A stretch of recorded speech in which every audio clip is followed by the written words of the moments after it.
And when you do it on yourself, it's one thing, because you're in your own energy field. Now when you go to facilitate it for someone else, it is an adjustment, obviously, because you can't draw it on somebody's front. It would be too invasive and intrusive, and it wouldn't work sort of anyway. I mean, if you're an intimate partner and you want to do it with each other, that's fine. But, you know, if you draw it as a healing for someone, you want it has to be adjusted, so we draw it on the back. And you'll see, again, the inherent spiritual logic in that. So why don't I just, any questions so far? Everybody with me? Why don't I bring up my lovely, beloved Terry Merlis? So thank you, Terry. So what you want to do is, the first thing you want to do is you want to take a moment to tune in to see if this is okay to do with your higher self or higher self. Most of the times, if it got orchestrated, it's fine, you know.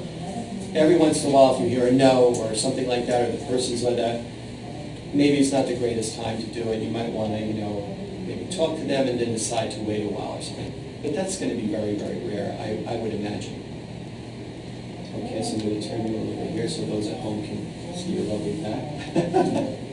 And, you know, we do a lot of these, Terry and I and others have done a lot of these at expos and fairs, and, you know, the New York Expo, which is free, we give them out, do hundreds of them, and it's really amazing. But you might just, you know, want to do it for your friend to start. You might want to do it as a healing. What I do is I like to do it before each healing or reading I give, just to break the ice with the person, especially if it's a new client, to keep us heart-centered and out of the way. But it's technically not part of anything, it's just in and of itself, it's its own healing. But I find that it really helps to break the ice and balance the person, especially if they're going through something traumatic and they came to the healing that's coming up for review. This will make them at ease, you know, make them feel comfortable with you. So you want to work with the plane of the body. Now some people have obviously a short torso, and some people that are very tall have a long torso. I might bring you up later since you're tall.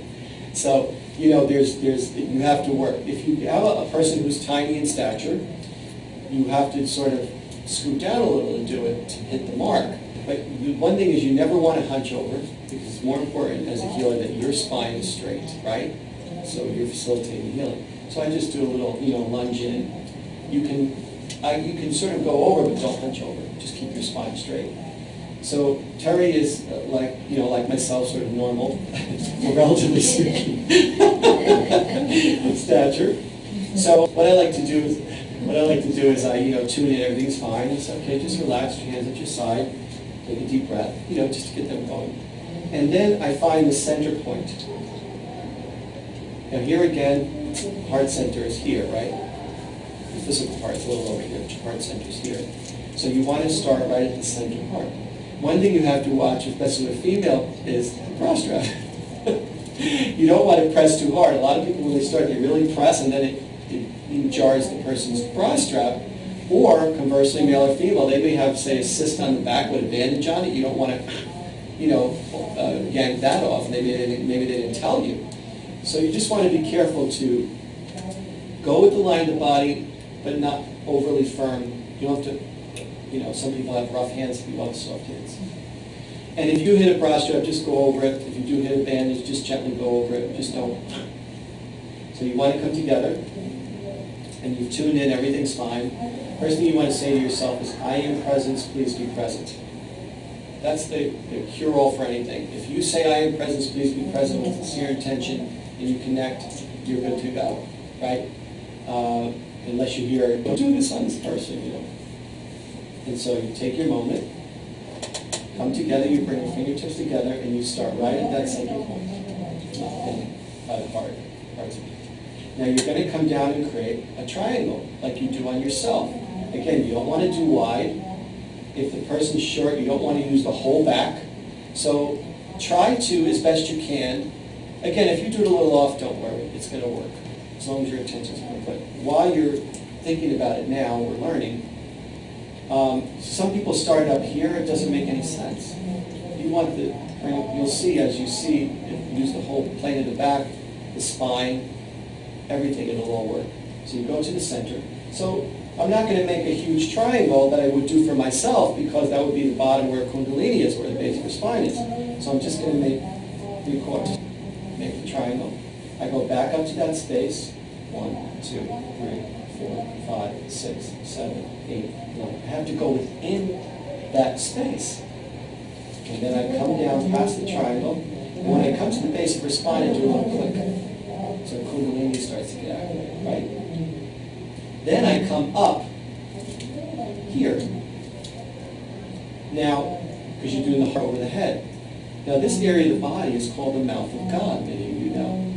This is where most of our psychic and energy comes in, downloads. So that's why when you're healing and you tense up, it's because so much energy is coming here and activating your ascension column, which is etherically connected to your spinal column.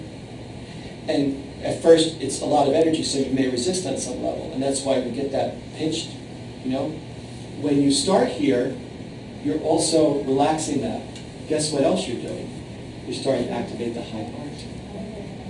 You know, our chakras are front and back, right? We have throat chakra, heart, and now we're starting to tip the tip of the heart at our high heart chakra.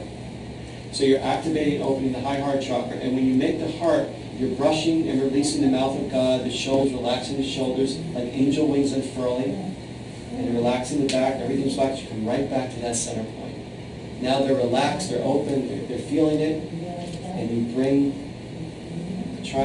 the heart energy through the triangle. It pops open, opens her heart, and past the triangle and down to the the Kundalini, the base of the spine, and you click.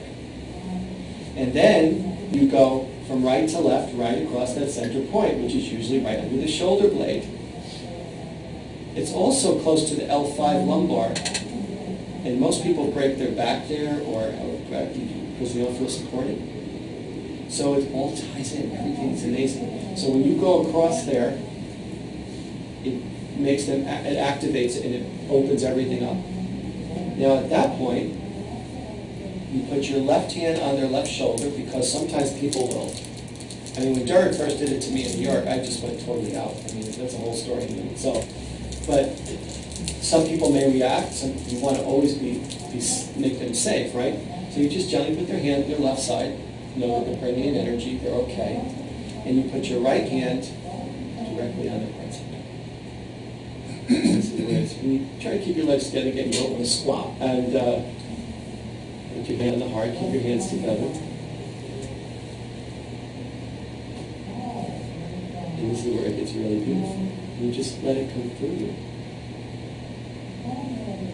And then at some point, you pull your hand out. And you want to say to yourself, Prema Agni, Prema Agni, Prema Agni. You don't want it's ego if you say it loud. It's how good you sound. You know, you don't want to disturb their reverie, so you say it to yourself.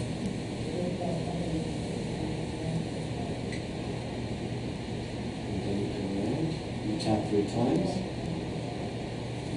and you step back with a little snap. Not a, one of these fabulous snaps, just a little snap.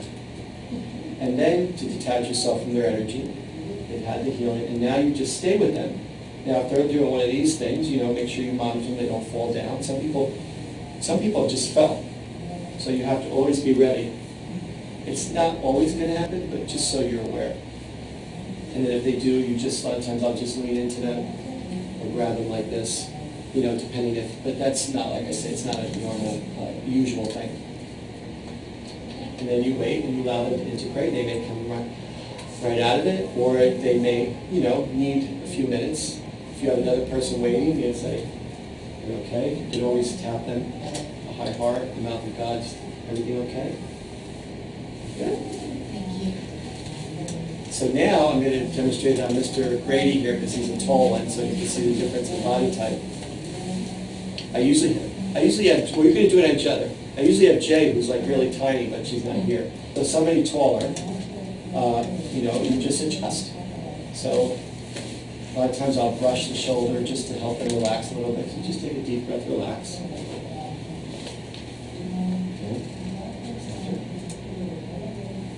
And you wait. You never rush.